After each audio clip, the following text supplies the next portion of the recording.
Welcome to Mountaineer Monday, presented by U.S. Cellular.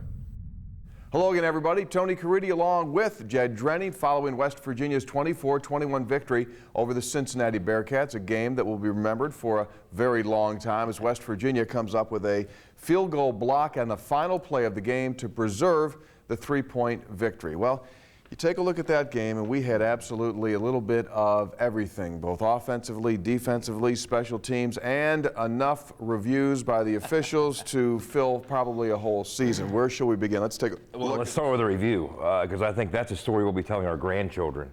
You actually review a play to see what down it is. So that's how the near miss of another Missouri 5-down situation was averted. But Tony, we had so many things working against us, some self-inflicted, some not. But you go on the road, 14 penalties, you're sacked 5 times, you missed 2 field goals. I mean, we had all manner of issues. We ended up with 32 yards rushing, and still somehow, some way, we scrapped together and found a way to win against a one-loss team on the road. So it was a quality win. Let's jump into offense. Obviously, you mentioned the 5 sacks. Therefore, West Virginia's rushing yards were almost non-existent. But the passing yards were there, and 2 Mountaineers, Stedman Bailey and Tavon Austin, coming up big all afternoon long. Both go over 100 yards in receptions. They did, and you know, at this point in the season, we're 10 games in. We've seen how productive these guys can be. They really flourish in this Coach Holgersson system, and once again, it seemed like every time we needed a play, one of those 2 guys would emerge. I mean, that first touchdown that Stedman scored, he was racing right in front of our sidelines. They were draped all over him, and not even that was going to stop him. So, and you know what you're getting with Tavon.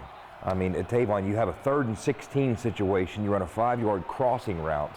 And not only does he get the first down, he easily gets the first down. So these guys are tailor-made for this system, and they're putting up numbers unlike we've ever seen. Defensively, the stat of all stats is this one. Talk about how important field position is.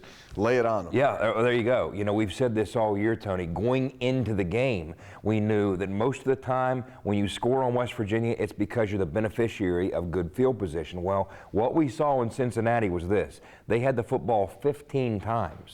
3 times they had it at their 46 or better as a starting point. All 3 of those resulted in a touchdown. That means 12 times they didn't start at the 46. The other 12, they started inside their 46 or worse. They had 0 points on those 12 possessions. So, you know, we've said a lot about this defense over the course of the season, but what we have seen in 10 games, if you can give them some decent starting point, at least a cushion behind their back, this is a defense that can be productive. They've struggled when they're pushed back into a corner, and we saw it again in Cincinnati. They came up with the plays that needed made when we needed them, when Cincinnati had to drive the field. With the victory, West Virginia still in contention for the Big East Championship, and after it was over, our MSN microphones listened in to Dana Holgersson and Mountaineer players.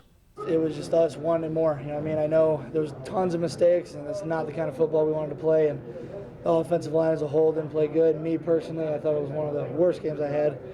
And I mean, it was just certain things turned it, and I think the defense won it. We just handle like we handle every game, because every game we want to come out and win. We know we needed this one, but we also need to win every game that we play. So we just try to take it as we take any game that we have done this season. You want to have, 60 guys or however many guys on the sideline, bringing energy to the sideline, especially on the road, because, you need that. You need everyone to, go out there and play their hardest, and, you need guys to, want to do it.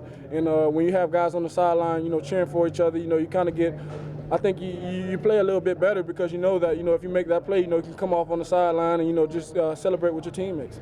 So now it's an off week for the Mountaineers as West Virginia gets set for the Pitt Panthers coming up on Black Friday, the day after Thanksgiving. Good or bad time for an off week in your opinion? I think it's a good time. Anytime you're getting ready for a rival, that's not necessarily a bad thing. Plus, there's a couple guys that are still dinged up. You'd like to give them the week and a half, 2 weeks to get ready for that. We come into the off week with a little more spring in our step, but then again, so does Pitt. They went on the road and had a big win against Louisville.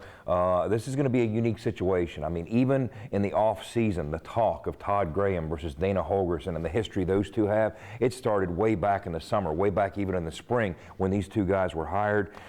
You're seeing some numbers that could fall on the West Virginia side. Three things that could happen right out of the gate. Tavon Austin is 6 catches away from a new single-season reception record at West Virginia. Stebbin Bailey just a handful of yards, 7 away from a new single-season receiving yardage record. And Geno Smith well within striking distance of Mark Bulger's single-season passing yardage record. But all that's for naught if you don't beat the Panthers and come away with the W, because we find ourselves, especially as a result of the action that took place Saturday, right probably where we need to be, okay, in this Big East hunt. We are right in the thick of it, Tony. There's only a couple things that need to happen, but the first of those, we have to take care of business, man up, and knock the snot out of the Panthers. And so it's going to be a very important week for the Mountaineers as they, Jed said, heal up here and get set for the Panthers. You can follow the Mountaineers, don't forget, anytime, day or night, 24/7 coverage right here on MSNSportsNet.com. For Jed Drenning, I'm Tony Caridi, and this has been Mountaineer Monday presented by U.S. Cellular.